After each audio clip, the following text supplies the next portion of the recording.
very common people. He always ate with his hand, most of cases. He loved the ribs, spare ribs. He loved chicken, fried chicken. He loved pig's feet.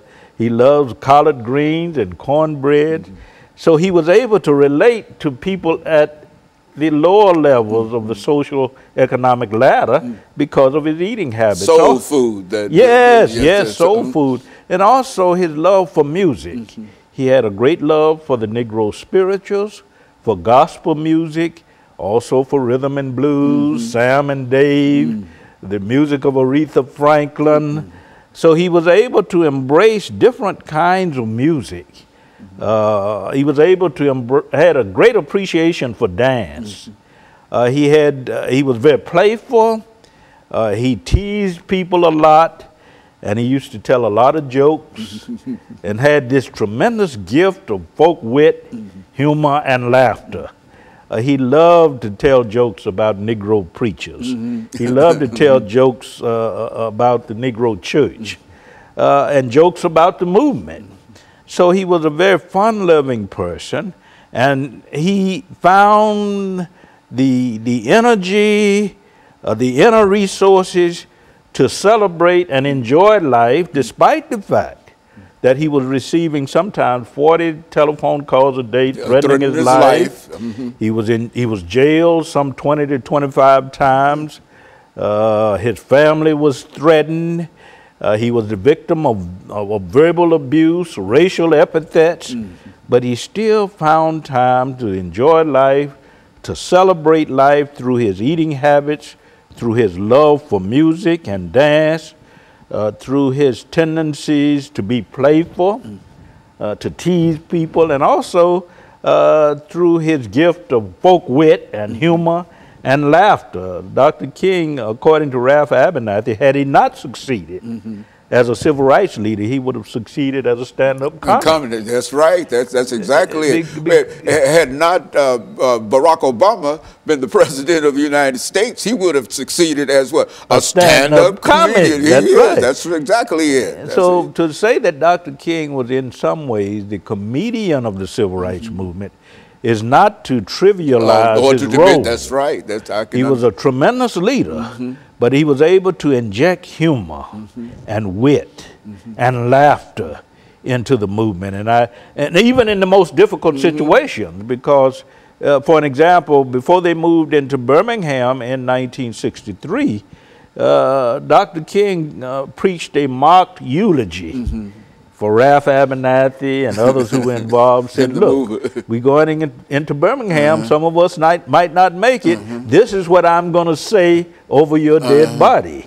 And it created a lot of laughter and that kind of thing. And it eased a lot of the tension and the anxiety that came with these demonstrations. So he was able to inject humor, and it became very acceptable in the circles of the Southern Christian Leadership Conference and in the larger context of the civil rights movement. Laughter does something. There's something that you can do with laughter and that you can't do in any other way. It has a healing effect, and Dr. King understood that, a healing effect. So he turned to laughter and humor. We know that spirituality was important, you know, praying, that kind of thing, but laughter, humor, sustain them in the context, re-energize them in the context of the movement. And we have to look at laughter and humor if we're going to understand why Dr. King was such a resilient personality. Yeah, he understood that. Yeah, absolutely. He understood the importance of a good joke, a good statement that will bring about laughter at a special time, has a healing quality and characteristic. And in that sense, he was part of a culture, because as far back as the days of slavery, you find that African Americans were able to laugh at their condition. And James Weldon Johnson wrote about that in the 1930s, about the gift of laughter.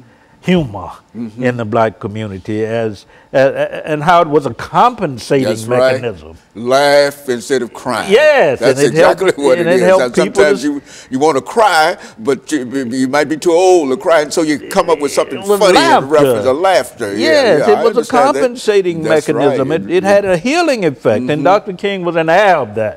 So he was able to bring humor and laughter into in the context of the movement. That's right. And that's a good quality to be able to understand. Yes. See, a lot of folks might not understand that, but sometimes humor can break things. Exactly. You know, you're all tied up and whatever, and somebody drop a good line. Yeah. And especially a person of some authority or whatever, he might drop a word on you or something. Yes, and what I've done in the book is to use Howard Kleinbell, who is one of the great psychologists of religion, and to use Lance Levine, who is a cultural historian. Kleinbell talks about the healing effects of laughter and humor. And Levine, of course, talks about laughter as a kind of compensating mechanism.